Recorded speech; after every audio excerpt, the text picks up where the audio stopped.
Pazari i ri sulmohet nga çetnikët 3 herë gjatë vitit 1941. Sulmi i parë ndodh me 4 nëntor, sulmi i dytë me 21 nëntor dhe sulmi i tretë me 4 dhjetor të vitit 1941. Aqil Blita, si kryetari i pazarit të ri, duke parë rrezikun që po i afrohet qytetit, kishte vendosur që të kërkojë ndihmë nga Kosova. Për këtë ngjarje, sipas dëshmive që na arrin nëpërmjet vajzës së Mumin Efendiut, e cila këto të dhëna i ka mësuar nga familja e nënës së saj, Aqil Blita e ka dërguar Mumin Efendiun në Kosovë për këtë çështje deri te Shaban Polluzha.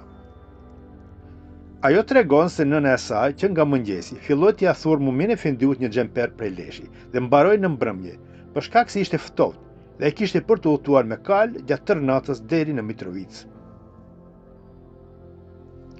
Nga kjo kuptojmë se në këtë moment delikat dhe vendimtar për pazarin e ri dhe tërë Sanxhakun, Mumin Efendiu e kishte vënë veten në shërbim të një misioni të lartë patriotik dhe besa dhe shumë të rrezikshëm. Po ashtu nga kjo kuptojmë se Mumin Efendiu ka qenë njëri shumë i besueshëm i Aqil Blitës, dhe se ai duhet të ishte njohur mirë edhe me Shaban Polluzhën, gjë që është shumë normale, pasi që Mumin Efendiu para se të shpërngulej në pazar të ri, kishte punuar si gjykatar shiratik atje, por edhe kishte gëzuar autoritet të lartë në rrethin e klasës intelektuale dhe politike të asaj kohe. Fillimisht në sajt të Kamil Beut e pastaj edhe me angazhimin e vet. Autoriteti i tij i lartë që kishte te vullnetarë shqiptar nga Kosova do të shihet me një rast që do ta shtjellojmë më vonë. Me Shaban Polluzhën në pazar të ri kishin ardhur 3150 vullnetarë rreth datës 10 nëntor, të cilët kishin qenë të komanduar nga 12 bajraktar të dalluar shqiptar. Fjalimi i Shaban Polluzhës me këtë rast kishte qenë shumë breslënës, prandaj po e paraqesim në vazhdim. Të dashur vëllezër, kemi ardhur këtu për të kryer një mision të shenjtë. Jemi këtu për të mbrojtur familjet e rrezikuara nga çetnikët e tërbuar. Siç jeni në dijeni, kriminalët serb kanë vrarë e masakruar popullatën e pafajshme të kësaj ane. Ne, kur kemi pasur mundësi, gjithnjë kemi ndihmuar popujt e rrezikuar. Prandaj në këtë drejtim duhet kuptuar këtë mision, i cili në plan të parë ka karakter humanitar e njerëzor. Por, me këtë mbrojmë edhe një pjesë të shqiptarëve që jetojnë në këtë anë. Uroj që lufta të na shkojë mbar dhe besoj se kemi forcë dhe moral që t'i dëbojmë hordhit çetnike nga Sanxhaku i përgjakur.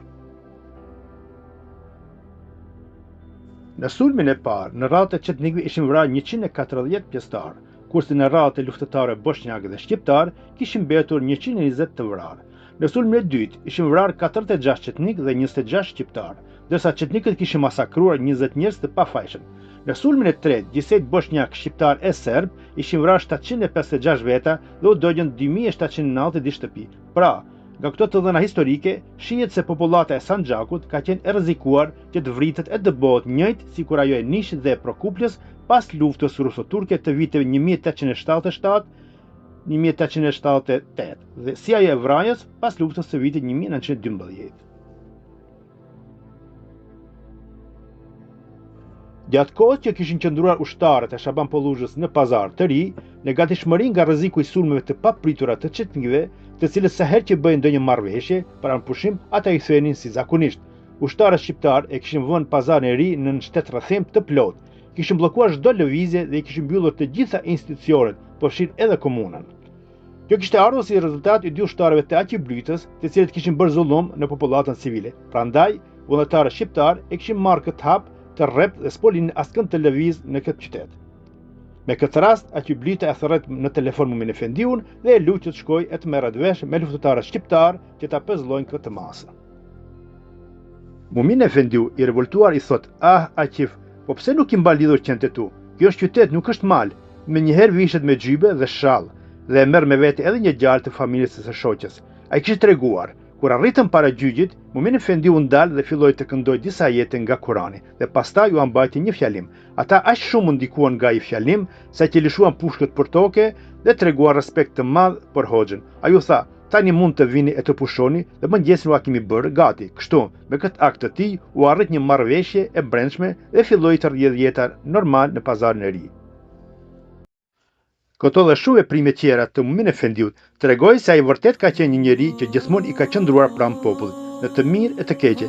Ka rrezikuar jetën e vet për interesin e përgjithshëm, në paqe e në luftë. I ka prirë popullit pavarësisht rrezikjeve.